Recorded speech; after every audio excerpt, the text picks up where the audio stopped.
Hi, it's Heather with Murray's Home for Wayward Chickens. And I wanted to make a video because I didn't even think to mention this, and it was from one of the questions I got from someone the other day. So it's one of the reasons I love getting questions. Sometimes it gives me ideas of things to share that, we don't think on a regular basis that, it would warrant. But I got a question on chicken pecking. So I have a friend in another state whose mother's got chickens, and she sent me a message asking about one particular chicken where the other chickens are pecking her comb. And so there's a whole bunch of different scenarios revolved around it, but one of the things she wanted to know was how to treat it and how to stop it. So the first thing I told her was blue coat. So I don't know if you guys are aware, I'm looking for it. Okay, so this is blue coat. Chickens being attracted to red is a real thing. So if there's a chicken that's bleeding, the other chickens are drawn to it and they will continue to peck it, sometimes to death. I don't know how rare that is. I don't even want to think about it. I told her to use triple antibiotic ointment where the cuts are so the chicken would heal. We use Equate. I buy the two tubes in one box at a time. It's like $7 for 2 tubes. We use this for everything. But I didn't think to mention that microcin AH is also, it's an antimicrobial spray that is specifically used to treat pecking sores, ear lacerations, foot injuries, skin rashes, and abrasions in both backyard and farm environments. It's safe for use on poultry.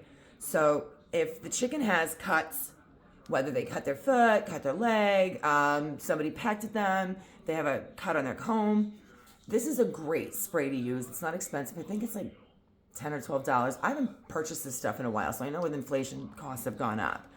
The blue coat, I just looked it up. This is $10. It's at Tractor Supply, Chewy.com. But we use triple antibiotic for everything. But the antimicrobial is also a good thing to use. Now, I'm going to give you a small, short history. The reason the blue coat is necessary when you have a cut, an actively bleeding cut on a chicken or reddish scab, is that the blue actually sprays it a completely different color. It turns it blue, like writ dye. That deters the rest of the chickens, or the chicken itself, if a cut or laceration is in a place where the chicken can peck at themselves. It changes its color, so the chickens are not drawn to it. So it's a deterrent. Back, useless tidbit, but I find interesting. I was watching like an antique roadshow years ago, long before I ever had chickens, and chicken glasses were a real thing. They had these little tiny lenses with a little nose piece in the middle that was a bar, and it would sit on their beak. Didn't have, obviously, ear holders, but they would sit on the chicken's beak, and the lenses were either red to make everything red, or they were blue, whatever they were. They had chicken glasses that you would put on your chicken to stop them from picking at each other. Now that's how to cure it, and to cure and treat the injuries from it and deter them from further pecking. That doesn't answer why it's happening. You need to look at why. If there's one particular chicken that's being pecked at constantly, incessantly, there's a reason. There might be something wrong with that chicken. It could be sick. It could be weak. They're always going to pick on the weaker ones. Pecking order is a real thing. So little squabbles and a little peck, pecking here and there is going to be normal. If it goes on, I step in and stop it.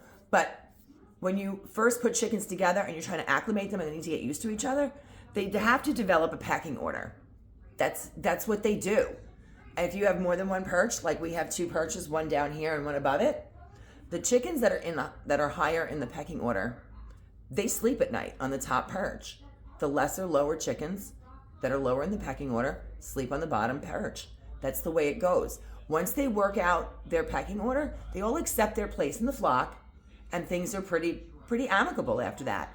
You may run into, a bully chicken now and then. That's pretty common.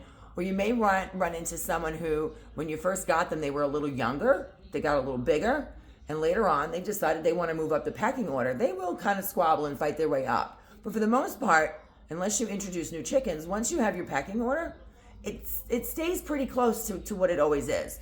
And if there's a rooster, the rooster is going to be at the hierarchy, top of the hierarchy in the pecking order. Once he's up there, he may have a few little squabbles here and there, but the hens will respect him. If there is infighting within the flock, a rooster will let it go on for as long as he sees fit. And then he'll stop it himself. A rooster will actually stop hens from fighting as well. He puts them all in their place. He'll have special ladies that spend more time with him and the ones that really don't want him, and they'll do their own thing. But for the most part, he can actually help keep harmony in a flock as well. Once that pecking order is established, unless you bring a new chicken in, you shouldn't have constant squabbles. So if you have a chicken that's being picked on, you got to step in and stop it. Not only does the triple antibiotic ointment help to heal it, it's like a Vaseline. So a little sidebar, in the wintertime, if you live in a really cold environment and the chickens are susceptible to frostbite, you can actually just take really inexpensive petroleum jelly, Vaseline, and coat their combs and their wattles with it, and it will help. It's like putting a hat on them. It will help prevent frostbite and keep their combs and wattles a little warmer in really, really, really cold weather. Find out what's wrong. It can't continue. It's not fair. I mean, I'm not saying everybody has to bring a chicken in the house, because don't forget, I also tell you guys that when you have a sick chicken, and we bring the sick chickens in if we need to, we don't want to keep them in the house any longer than they have to be in here. They stay as long as they need to, but the longer they're gone from that flock, 1 or 2 days, they get knocked down in the pecking order, because as soon as they're gone, the other chickens realize they move up. So if you have a chicken that's in the house for a week or two, not only can you not just stick them back in the flock because they will get pecked, you have to reacclimate them and reintroduce them. Even the birds that have like a really great bond, it'll kind of be like, well, where'd you go? You've been gone for a while. They have to reassert themselves. So keep that in mind. Try to figure out if something's wrong. In our case, that's the reason Taylor lives in the house. Now, Taylor tends to be a little bit of a bully chicken to the smaller chickens and the newer chickens. And we always have to stop it and tell her. That's why her name is Naughty Taylor. She'll pick on the smaller, lesser chickens. But anytime you bring her into the flock with the big chickens, I brought her out with the vet was here the other day. The vet could not believe it. She knows how smart chickens are. I had Taylor in my arms. She got such a kick out of Taylor. I happened to be holding Taylor when I went out to the flock. I didn't put her down. She was so upset. She was squawking. She was flapping. She was trying to get out of my arms. She thought I was going to put her back in the barn. That flock will not let Taylor in with them. She has rye tail. Maybe that's the reason, maybe it's not, but she is different. The whole half of her back half of her body veers towards the right. She doesn't look like the other chickens. We've tried several times to put her out there. They won't accept her. She's 6 pounds. All of our other chickens are between 3 and 4 pounds. She is a huge bird. And they beat the shit out of her. They will put her in a corner and just peck her. We can't leave her out there. If that's what's happening in your flock, you may have to separate that chicken, potentially rehome them. If rehome the one that's being picked, I don't know what to suggest, really. For us, we don't let it happen, but not everybody does that. So I'm not here to tell you how to raise your chickens. I'm just telling you that it doesn't happen for no reason. And it's a good thing to keep an eye on. Normal squabble's fine. Someone's getting picked on, there is a reason. The vet got a kick out of it because I was holding Taylor. I said, "Oh my gosh, she's upset. She thinks I'm putting her back in the coop." As soon as I walked out of the run and back into the backyard, she completely calmed down, put her down in the garage. She was like, burp, burp. She went on her merry way. Now she'll pick on little chickens, like I said. She knows she's not going to fit in with that flock. They didn't let her eat. That's why we brought her in the house initially. After she got stronger and bigger, we thought that she'd be able to hold her own. They won't let her in. That could be happening if you have one particular chicken that's getting picked on. And it's like, what do you call it? Mob mentality. If one of them's picking on her, the rest of them are going to join in. Plus, birds of a feather flock together.